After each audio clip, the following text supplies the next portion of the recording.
Good morning, friends. Let's go to Proverbs chapter 1, verse 7, where I'd like to talk about something that isn't so much based on our sermon from this past week as it is a discussion we had in our men's Bible study last night. So let's read Proverbs 1, 7, probably a familiar passage, which goes like this. The fear of the Lord is the beginning of knowledge. Fools despise wisdom and instruction. And most of our conversation from last night surrounded the idea of the fear of the Lord. And the question was, in this context at least, does the word fear really mean fear, as in to be afraid? Or does it mean simply to revere, respect, or to be in awe of? And I think the best answer to that question is, yeah, it means all of those things, including that basic sense of being afraid. And that may seem odd because we so often default to the notion that God is love, which he is, and that he is gracious and merciful, which he absolutely is. And therefore we ask, well, why in the world would anyone need to fear God? Or why would he want anyone to fear him? But then we consider so many stories in the scriptures of what happens when people come face to face, as it were, with the God of heaven and earth. And in those cases, we see those people consistently and immediately reacting in fear or even terror. Now, a passage we've gone over quite a bit lately is Isaiah chapter 6, where Isaiah sees himself in relation to the thrice holy God, and he cries out, "Woe is me, I am lost," or "I am undone." He sees his own abundant sin in light of God's absolute moral purity, otherwise known as his holiness, and that comparison draws him to conclude that his destruction is imminent. Also, if we go back to Moses encountering God in the burning bush out in the wilderness, we see that as soon as God announced his identity to Moses, Moses hid his face, for he was afraid to look at God.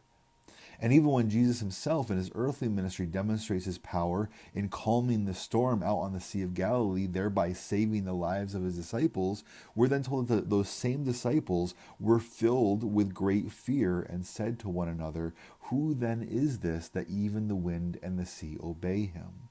Prior to Jesus calming the storm, they had great fear of the storm itself. But then Jesus calms the storm. The threat to their physical being, their well-being, goes away, and yet their fear doesn't go away. Their fear is simply transferred from being afraid of the storm to being afraid of Jesus because of the immense power that he just displayed. And I think that last example really hits at the essence of what it means to fear the Lord in terms of being afraid. Because we know that God is love. Yes, and he loves us. Yes, he does. And so we think if he loves us, what is there to be afraid of? But that question and its assumed answer fail to take into account the realization of just who God is and just who we are. Sometimes sheer power is terrifying. God is all powerful, and in comparison to him, we have no power. For instance, that is how I feel whenever I go to the ocean. And some may say I overreact. Other people are much more used to the ocean than I am. But when you go to the ocean where the beach isn't one of those gradual slopes with soft waves, but instead it's the breakers hitting right there just a few feet away from you, well, yeah, people who know what they're doing can wade in there and they know how to deal with the force of the water and the riptide and the current back out and everything. But just think of the awesome power of the ocean.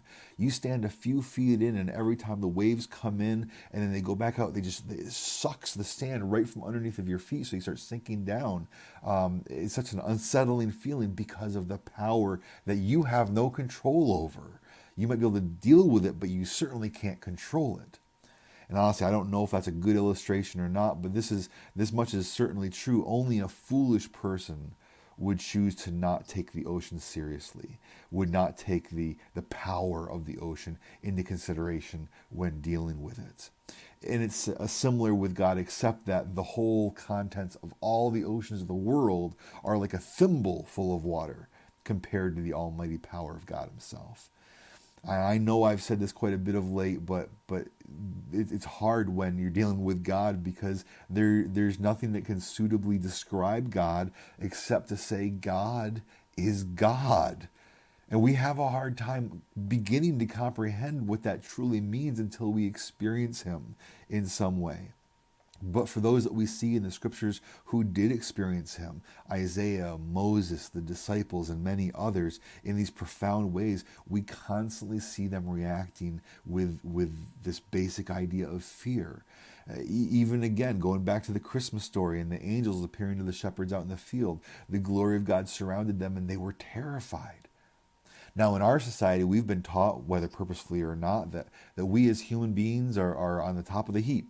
We can cage up or even tame wild animals. We can form the earth to our liking. We can monitor the greatest storms that nature can't surprise us anymore. And so we have some mastery even over the storms like that. And so we think that there's really nothing to be afraid of out there. We've conquered it all. Again, we are the top of the heap. But really, no, there is one who is so much greater, so much more powerful, one whose standards are so much higher, whose intellect and understanding and wisdom is so much greater, whose demand for justice is absolute. And yet, according to our natures, we are sinful. That one, my friends, that one is worthy of holy fear. Again, Jesus himself said, "Do not fear those who kill the body but cannot kill the soul. Rather, fear him who can destroy both soul and body in hell." And Jesus is clearly talking about fear, not mere respect or reverence in that statement. And we'll conclude the week tomorrow with further discussion on this, but for now, just consider the fact that so many people in the scriptures reacted with fear when they came face to face with God. And yes, in many cases, the angels or God himself comforted the people, saying, "Do not fear," once their fear had been displayed. But we also get the sense that it is better to fear God and then let God comfort you than to be presumptuous in not fearing and then meeting with his displeasure because we do not take his holiness seriously enough. So think on these things, my friends. Have a good and godly day. And if the Lord wills, I will see you next time.